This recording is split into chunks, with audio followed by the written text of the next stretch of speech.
Hey Aries, I'm Eleanor and welcome to your Love Tarot reading for March. The shuffle is linked below if you like to see your cards come out.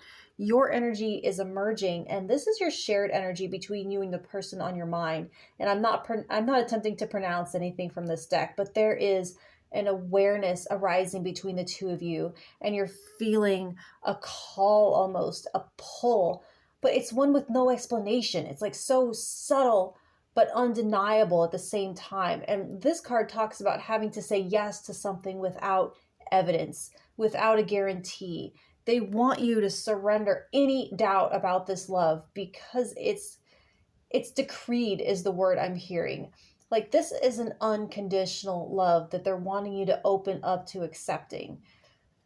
I feel like it's new though, so this is either a new person or it's a burgeoning feeling with someone that you have known, but you might never have really seen this way. So hang on, I gotta cover her up for YouTube.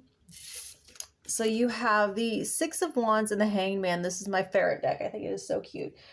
So one of you is watching the other one and kind of starting to see them differently. Like there's an admiration from afar.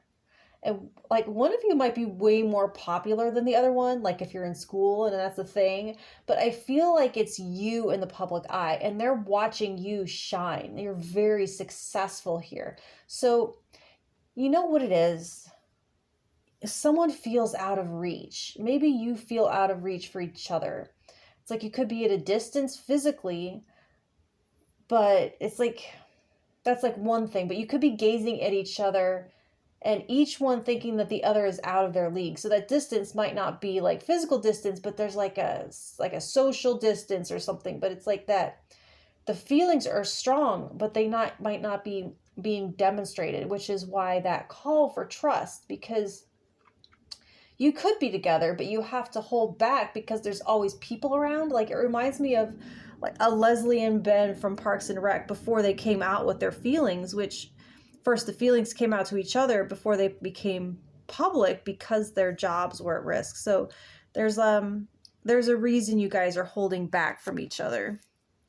So you have the Hanged Man and the Six of Swords. You could be sneaking away, like taking a trip out of town to be alone. I don't know exactly why, because it feels like a connection that should be celebrated. But you're seeing each other in a different context, and it's evolving the connection. It's like you're around all these people and dying to touch each other and have the whole world just fall away so that you can. It's kind of like a get a room moment. So if you aren't already together, it could just be a chance to get to know each other better.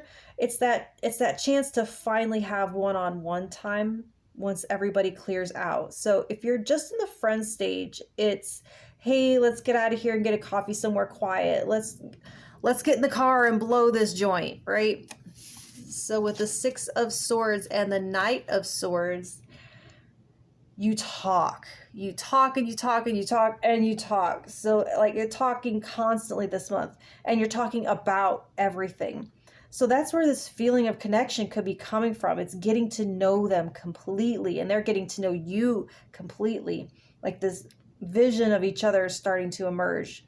And I feel like they may not be really expressing emotions to you. It's like you might have to trust that their investment of time in communicating with you is their love language. Them choosing you to talk to is how they're expressing their feelings. Like they could be an air sign or have a different kind of mind.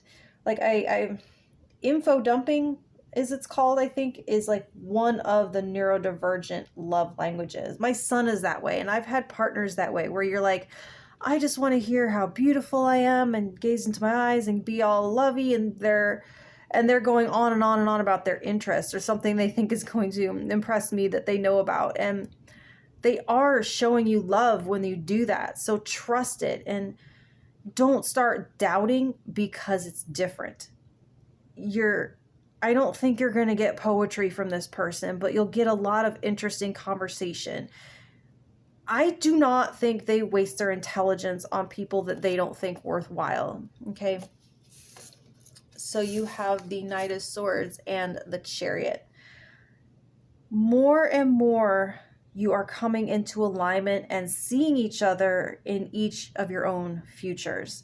So if this is someone that you're already involved with, you're discussing your life path together and you're traveling this life side by side. If you're not already together, you could be very soon, because you're headed in the same direction. And this journey, it's not about a destination, but the company you keep. I think I saw that in a meme. It was so cute. It was like a panda or something, or maybe it was Winnie the Pooh. And you're both sold that this is the companion that you want on life's journey.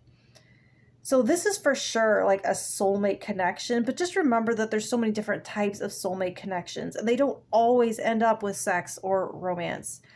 I mean, it is kind of likely down the road here, but it's not exactly promised either. So they want you to surrender your doubt about the love.